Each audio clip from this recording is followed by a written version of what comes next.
Hi, this is Brad, and welcome to Brad English Podcast, your daily English listening podcast helping you speak English naturally. On the 3rd of March 2026, a young woman named Lena Fisher, who was 25 years old and traveling alone for the first time from Vienna, Austria, to Tokyo, Japan, stood at the check-in counter of Vienna International Airport and realized, with a cold wave of panic, that she did not know a single sentence she needed in English for the next 22 hours of travel. She knew the word airport. She knew the word plane. She knew hello and thank you.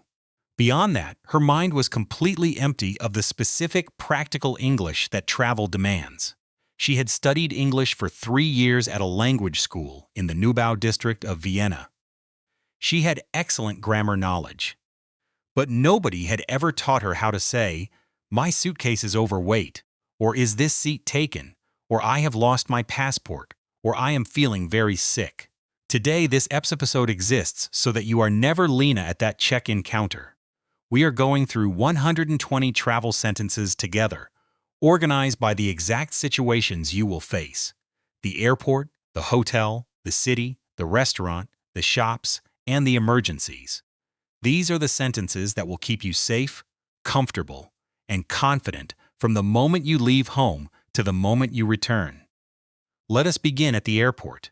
The check-in counter is where most international travel in English begins, and the sentences you need there are specific, transactional, and extremely learnable.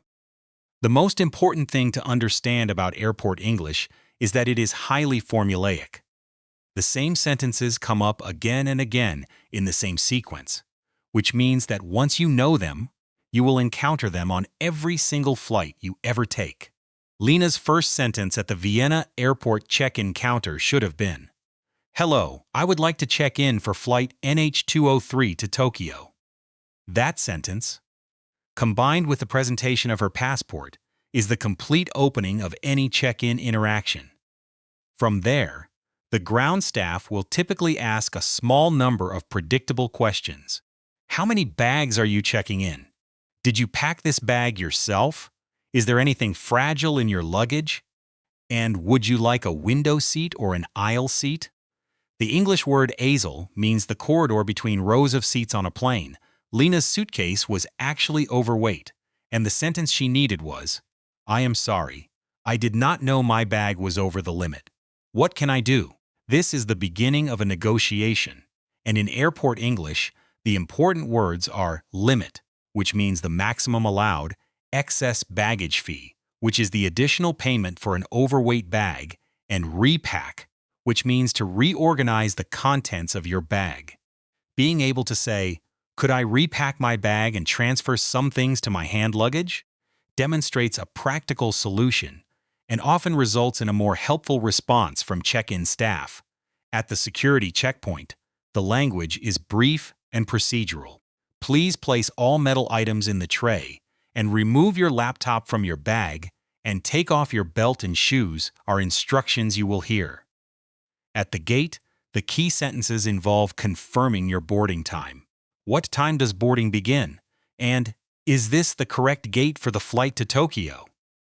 These questions are simple, clear, and could save you from missing your flight. Once through security, the duty-free area and the shops produce a pleasant and low-pressure set of English interactions. "How much is this? Do you accept card payment?" "Could I have a bag for this, please?" And the most practically useful sentence in any airport shop, "I am just looking, thank you." This sentence, said clearly and warmly, signals that you are browsing without obligation and is universally understood. On the plane, the English you need falls into two categories: interactions with the cabin crew and interactions with the passengers seated next to you. For the cabin crew, "Could I have a glass of water, please?" "I cannot get this to recline," where recline means to lean the seat backward.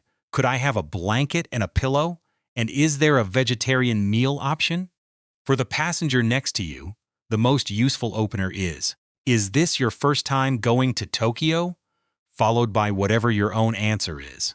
If you do not wish to have a conversation, "I think I am going to try to sleep," but it was nice talking to you is a perfectly polite and socially graceful way to close the interaction. When the plane lands, there are two situations that require specific English: the immigration queue and the baggage collection hall. At immigration, the officer may ask, "What is the purpose of your visit? How long will you be staying? And where will you be staying?" Your answers should be clear and brief. "I am here for tourism. I will be here for 10 days. And I will be staying at the Park Hyatt Hotel in Shinjuku." Specific answers with place names and durations are received much better than vague ones. At baggage collection, the key sentences involve locating your luggage belt and handling the situation if your bag does not arrive. "Excuse me, which belt is flight NH203? And my bag has not arrived. What do I do? And I would like to report a missing bag" are the sentences that turn a potentially panicking situation into a manageable one. The person at baggage services will ask you to complete a report, and the vocabulary you need is, "This is my bag," combined with a description of the color, size, and any distinctive features. "It is a large red soft-shell suitcase with a blue luggage tag attached to the handle" is a perfect example of this kind of descriptive English. You have the airport sentences. 60 sentences that will carry you from check-in to arrival at your destination. But the real adventure begins when you leave the airport and enter the city itself. Part 2 is the hotel, the streets, and the moments when you truly need your English to work.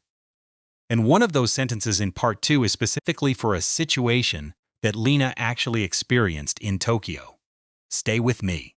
Lena arrived at her hotel in the Shinjuku district of Tokyo on the evening of March the 3rd, 2026, checked in, went to her room, and discovered that her room faced a construction site that would make sleep impossible.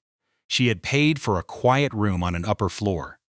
What she needed at that moment was a specific set of English sentences for making a polite but firm complaint and requesting a correction. She did not have them. She smiled awkwardly at the reception staff, used the wrong room anyway, and slept badly for 2 nights. She did not need to. One clear, polite English conversation would have resolved the situation in 10 minutes.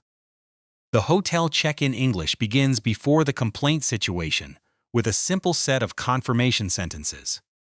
"I have a reservation under the name Fisher, and I booked a room for 3 nights from the 3rd to the 6th of March, and I requested an upper floor room with a view if possible."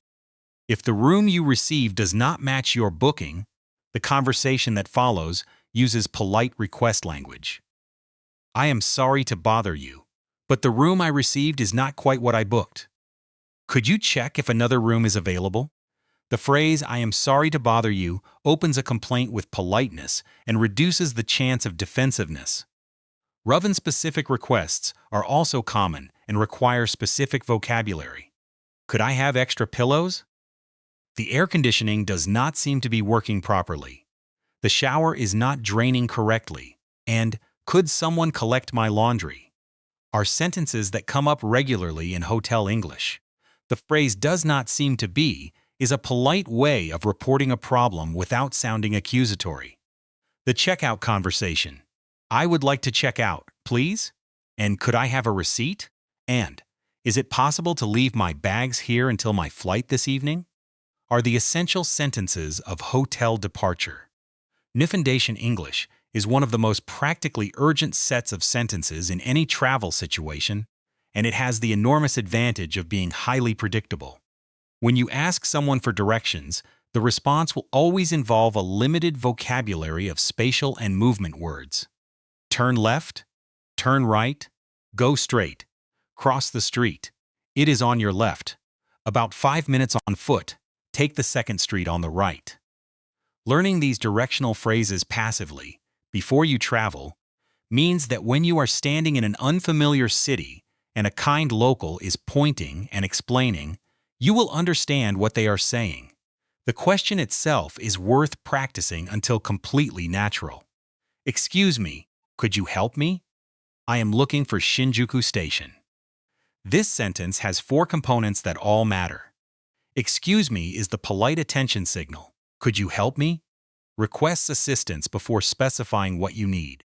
I am looking for is the standard English structure for searching for a specific place, and Shinjuku Station is the specific destination. Alternatively, sorry to bother you. Do you know how to get to the Meiji Shrine from here? If you are using public transport, the sentences shift to ticket and platform language. One ticket to Shinjuku, please. And which line should I take for the airport? And does this train stop at Harajuku? And how many stops is it? And should I change trains anywhere? These sentences cover the majority of public transport interactions in most international cities. You have the hotel and the city. 90 sentences now. But the final 30 are the ones that cover the situations where your English is most urgently needed. The restaurant, the shops, and the emergencies, including one sentence from Part 3 that Lena wishes she had known on the last day of her Tokyo trip. Do not stop now. The restaurant is one of the most enjoyable settings in all of travel English because it involves food, which is universally beloved, and social interaction, which is fundamentally human. The restaurant interaction in English follows a very predictable sequence: being seated, receiving the menu, ordering, checking on the food, and paying the bill. Each stage has its own cluster of sentences and its own vocabulary, and knowing the full sequence means that a restaurant experience in any English-speaking or English service setting becomes genuinely pleasurable rather than stressful. Being seated involves a table for two, please. And do you have a reservation in the name of Fisher? And could we have a table by the window? And how long is the wait? The most useful phrase at this stage is, could we have a table for two?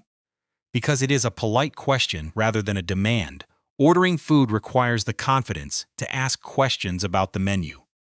Sentences like, what would you recommend? And does this dish contain nuts? And is this dish spicy? And could I have the grilled salmon, but without the sauce, please? And what does omakase mean? I am not familiar with it, are all completely acceptable questions that any good waiter will answer happily. During and after the meal, checking in sentences include, this is absolutely delicious. And could we have some more bread, please? And excuse me, I think there might be a mistake with my order.